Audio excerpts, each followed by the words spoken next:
Hello, Sir Bong. Hello. Kamusta po kayo today? Still cold. Anyway, I'm sure lahat kayo tatanong pa rin kumusta na si Kiara. It's okay. Still okay.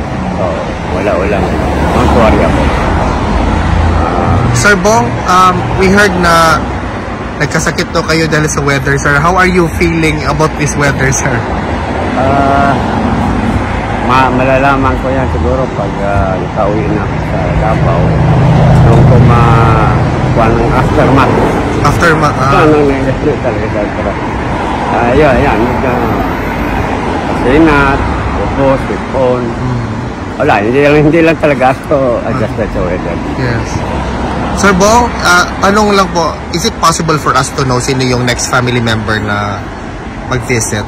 I really don't know kasi wala namang sinabi. But definitely merong papalit. I just don't know who.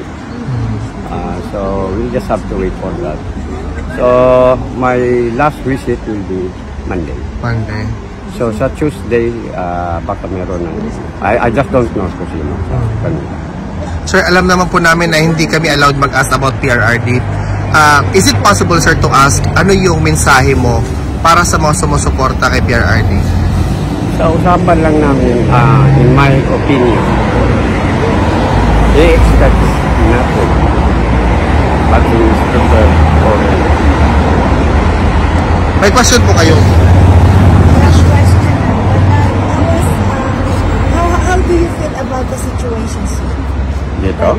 Yeah, dito at saka sa nangyayari sa atin sa Pilipinas.